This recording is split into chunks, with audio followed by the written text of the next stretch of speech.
Oh, hi there. My name is Teja. I'm an application engineer for the MathWorks in the Tokyo, Japan office. So I got a great demo for you guys today.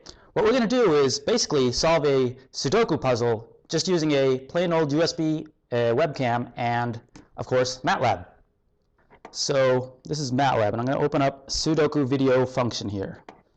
So I'm just going to run it, and you can see that if I just point a Sudoku puzzle, like for example this puzzle here at the camera, once we lock onto the target there, you can see that I have the solution to the puzzle just in the matter of a few seconds. So how did I make this? Well, I think there's two steps involved here. So the first step is to actually have a Sudoku solver where you actually can carry out the Sudoku algorithm. So if you have the numbers for the puzzle, you can actually find the solution. That's the first step.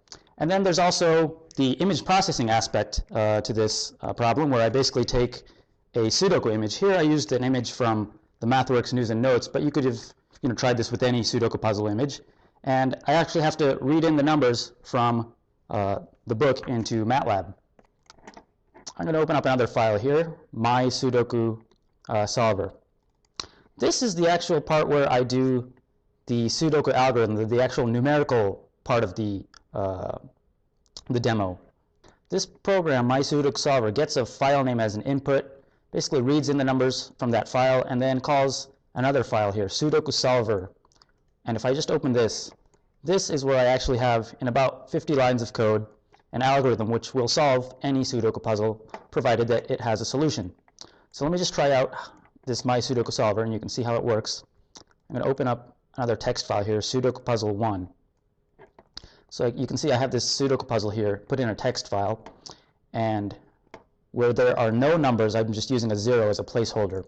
And I can call my Sudoku Solver and give it Sudoku Puzzle 1, and you can see that in less than a second it basically just reads in the file and then shows me the solution. What's special here is we actually read in these numbers using a image processing algorithm. So I'm going to show you that now. Here's sample process. So here I'm just going to, we'll leave the video for later, but we'll just work with one image and see how this image algorithm gets applied to just a single image. So I'm going to open up sample.bitmap, which is just this file here, just one frame of a image that I took from this camera. And we're going to basically apply a number of steps in series. So the first thing I'm going to do is crop the image by just taking out the middle region here, like this. And the next thing I'm going to do, I'm going to use a little bit of block processing to make this into a black and white image. And when I've done that, you can see that the general outline of the puzzle is clearly there, but there's also a lot of noise, basically from the lines that were not completely thresholded well. And also outside of the puzzle, there's a little bit of noise here. And I'm going to remove a lot of this, basically just by using a couple of commands that I have in the image processing toolbox. So I'll do that first, and you can see that most of these small little lines have disappeared. The next thing we need to do is actually find out in which rows and which columns have numbers and what numbers those are. And I'm going to start off by finding the quadrilateral that is actually enclosing this puzzle area here. And then once I have this, I'm going to identify all the objects, all the independent objects that are inside this quadrilateral.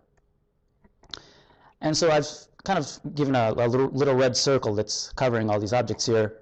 Because we do know the corners of this quadrilateral, I can regenerate the original Sudoku grid. So I'm going to just use a plain old projective transform from my image processing toolbox to redraw the original grid based on what it should be from these four vertices. And when I do that, I can clearly see then in which row and which column I have numbers. Now the next thing I'm going to do is basically identify what numbers these actually are. I know that there are numbers, but I don't yet know which numbers they are. I'm actually just going to compare these numbers to template data that I had previously taken and stored. So if I compare these numbers to this template data, I can actually get what numbers are in which rows and which columns, and I can calculate the solution using my previous Sudoku solver that we had talked about earlier.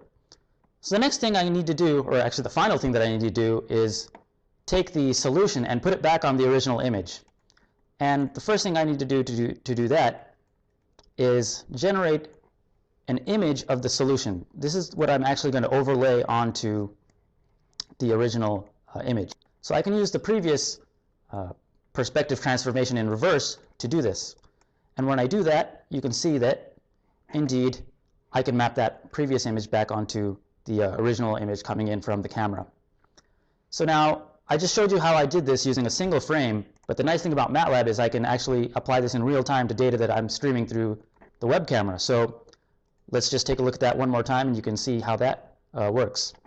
So I'm going to open up Sudoku Video FN one more time, and when we run it, you can see that we can get the original result just like that by applying the image processing algorithm to real-time frames from the camera. So I'm just going to leave you with that today. If you're interested, go to mathworks.com for more information. Okay, thank you very much. Have a nice day.